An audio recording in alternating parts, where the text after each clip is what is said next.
Hi guys, welcome to our new video. അപ്പോൾ ഇത് ഇപ്പോൾ കണ്ടത് നേവി മുംബൈ എയർപോർട്ടാണ്.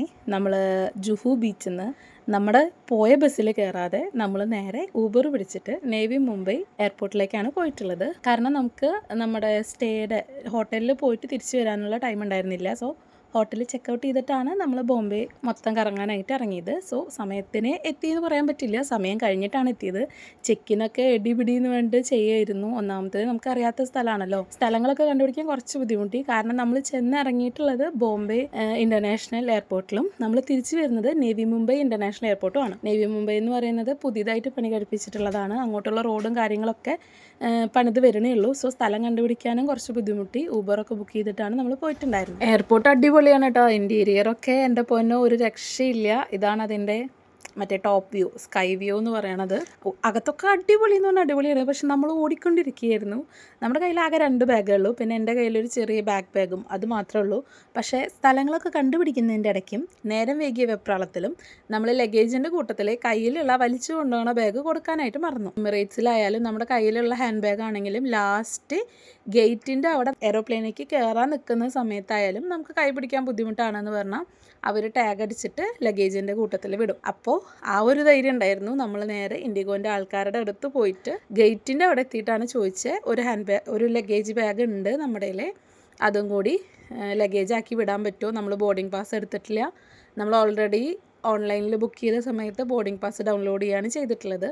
ചെക്കിനും കാര്യങ്ങളൊക്കെ ഉണ്ടായിരുന്നു. പക്ഷേ ബോർഡിംഗ് പാസ് നമ്മൾ ആ മെഷീൻ്റെ അടുത്ത് പോയിട്ട് എടുത്തിട്ടില്ല, ഫോണിൽ കാണിച്ചു കൊടുക്കുക ചെയ്തത്. അപ്പോൾ അവിടെ വെച്ചിട്ടാണ് അവർ ലഗേജിൻ്റെ ബാഗ് ടാഗ് ചെയ്തിട്ട് ഡിസ്പാച്ച് ചെയ്യുന്ന സ്ഥലത്തേക്ക് വിട്ടത്.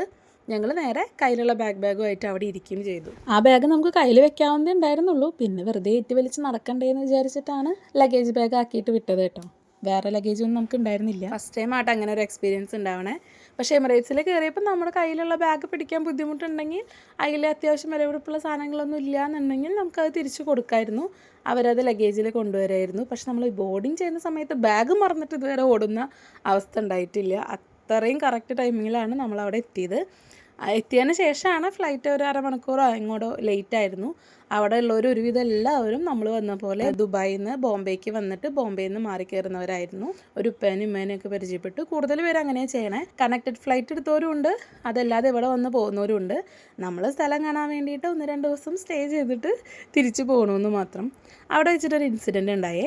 ഞാനും ഓടി കതച്ച് വന്ന കാരണം ഒരു 7up വാങ്ങിച്ചിട്ടുണ്ടായിരുന്നു. അപ്പോൾ ഒരു അഡ്വക്കേറ്റ് ആയിരുന്നു എൻ്റെ മുന്നേ വാങ്ങിച്ചിട്ടുണ്ടായിരുന്നത്. ആളുടെ ബില്ലിലെ റേറ്റ് 7upൻ്റെ റേറ്റ് അല്ല, നമ്മൾ എയർപോർട്ടിൽ നിന്ന് എന്ത് വാങ്ങിക്കുകയാണെങ്കിലും പൊതുവെ റേറ്റ് കൂടുതൽ ഇടാറില്ലേ, അതിന് ചോദ്യം ചെയ്തിട്ട് അങ്ങേര് ഭയങ്കര വഴക്കുണ്ടാക്കുന്നുണ്ടായിരുന്നു ആ വിൽക്കുന്ന ആളേനായിട്ട്.